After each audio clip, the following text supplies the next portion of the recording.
Good day to everyone. Ito po si Danilo Dizon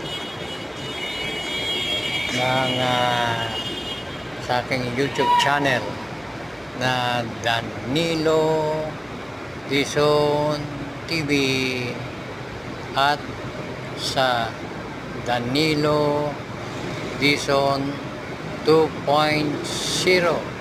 At pwede rin kayo pumunta sa inyong Facebook, i-type lang ang Gardia Balita. Yung Gardia, spell ng Gardia, Gardya.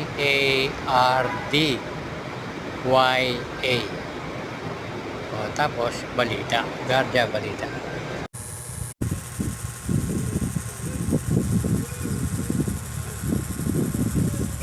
Kamusta? Anong latest? Anong latest? Saan ba papunta to?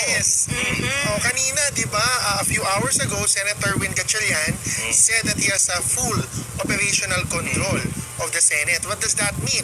Kasi bago ko pumunta dito, nagsabi ng isang Tweety Bird na lumilipad sa Senado na si Senator Win Gatchalian na talaga ang winirecognize ng Land Bank.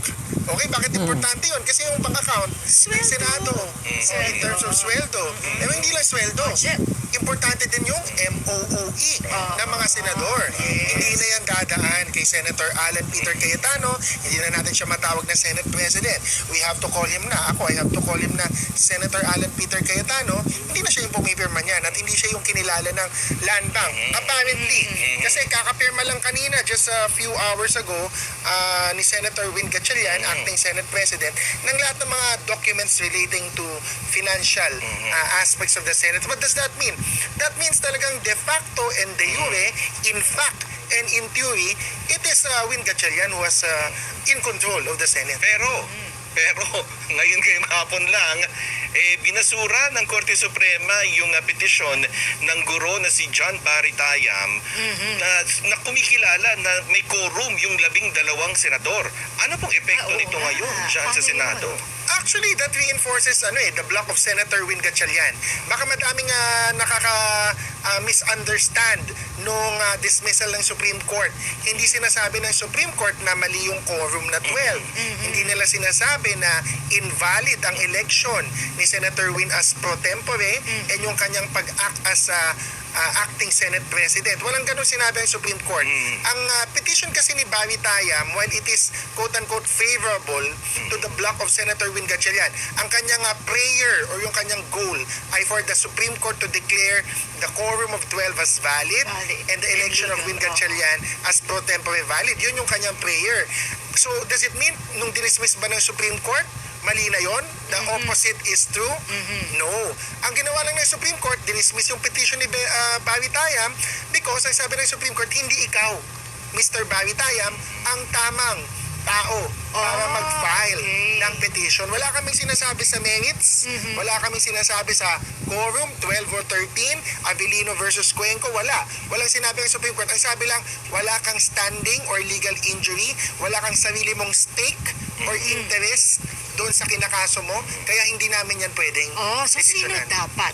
Isa sa mga Supreme Court si Cayetano. Well, if we follow Avellino versus Cuenco, it has to be Senator Alan Peter Cayetano because he's the one claiming to still be the Senate President. But as I mentioned kanina, sabi niyo yung apektado ang magreklamo sa Supreme Court, hindi yung isang abogado na walang kinalaman sa In my opinion, Senado. actually, it favors the block of Senator Win Gatchalian. Why? Because it seems like that the Supreme Court is not interested na makimedel sa issue ng Senado because kahit naman walang standing si Barry Tayam, ang Supreme Court kasi kapag may nakita siyang transcendental importance or ibang exception, it can intervene. Hindi siya nag-intervene. It means the Supreme Court does not think that the issue is something that it should intervene in urgency. Kasi nga, why? Co-equal body. Nakikinig ang Senado kay Senator Win Gatchalian. Sabi niya, work from home. Nag-work from home ang mga tao. Nag-issue din ng memo si Alan Peter Cayetano. Sabi niya, hindi work from home. 8 to 5 p.m. ang working hours. May inisyu ng ganong notice Walang nakinig. Si Senator Alan Peter Cayetano. Baliwala. Hindi pumasok ang mga employees, work from home. Sila, that's one. Second, maliban doon sa sinasabi kong land bank kanina, di ba? We have to notice Nag-issue Take ng note. notice si Senator Win Gatchalian ng notice of pre-trial order. I don't know kung na-spot What is niyo yun. that? So sabi niya sa Pre-trial impeachment order, what's that? prosecutors, sabi niya sa House, sabi niya kay VP Sara, nag-issue siya ng notice, let's meet on Siya yung June 18 presiding officer para ng magkaroon impeachment ng court. pre-trial sa impeachment. Walang in-issue si Senator Alan Peter Cayetano na similar order. Only Win Gatchalian issued a notice of pre-trial. So what does that mean? Siya talaga yung acting Senate President.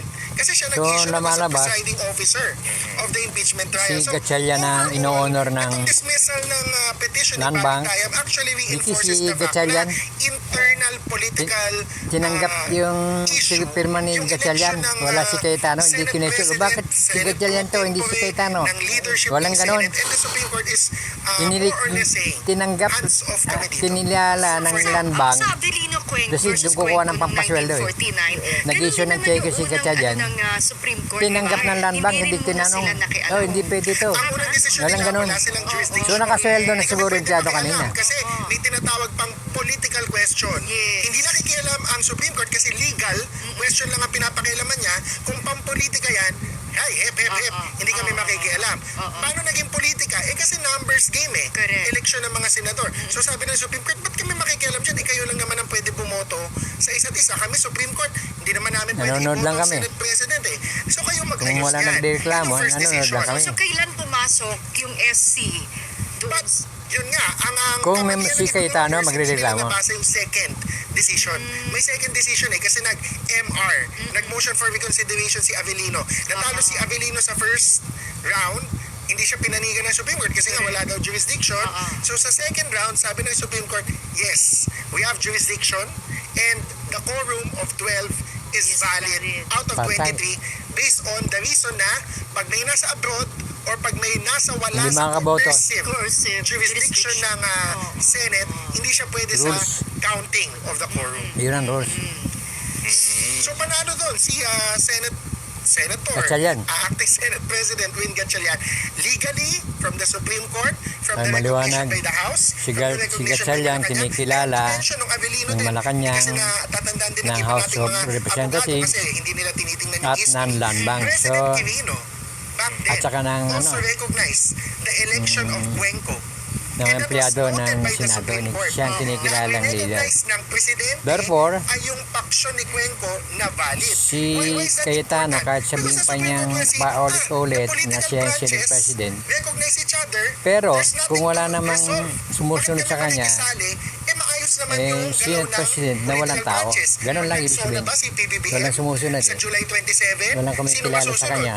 Ang masusunod si Although Senator siya Win talaga Gatchalian. Senate Why? President. Because the House recognizes him, the President recognizes him. Papaupuin ba Ito sa yan likod talaga ni sa ang PBBM Senate President. si Senator Alan Peter Cayetano? Alan Habang nagsosona siya, Cayetano of course pa not. rin. Why? Sa batasan nangyayari Hanggat yun eh. And then hindi ano pa proof nakakakuha natin? ng Sinong 13 na-invite sa coordination na meeting boto, for the SONA?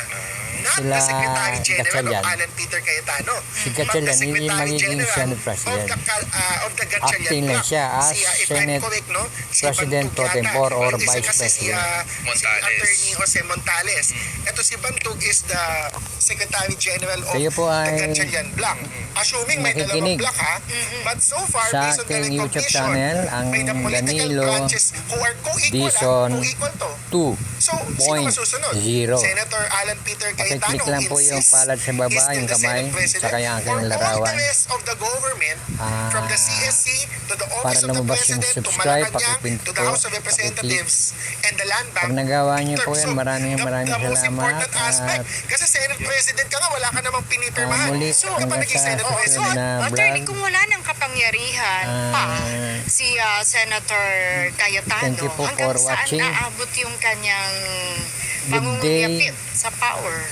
Well, And we God all bless. know, kapit tuko talaga siya. And nagsasalita hindi po si siya naglilit ng power Attorney basta-basta Jess until talagang it's Palsik. crystal clear, 200%. Ini-interview Clear, siya hindi na ng pwedeng 100%. Ba't natin DZNN? nasasabi to? Nung House Speaker Credit siya, to hindi siya nag-let DZNN. go. Kahit na klaro na, Yung- na may numbers na si Lord Alan Velasco, sinasabi niya, I'm still the House Speaker, Yung, illegal yung ingredient. session ni Lord Alan Velasco. Until last minute, saka na lang siya nagsabi, okay, sir, I resign or mga wala na akong madam, paki sa dyan.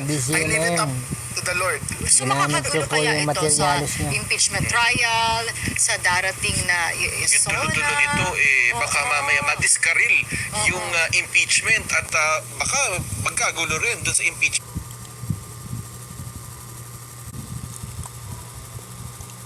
Lagi pa kayong sumaybay sa aking YouTube channel, Danilo Dizon 2.0, at pwede pa kayong bumisita sa aking Facebook page. I-type nyo lang sa inyong Facebook, Garja Balita Tours. Spelling po ng Garja, Gardya, Garja Balita. Maraming salamat po muli.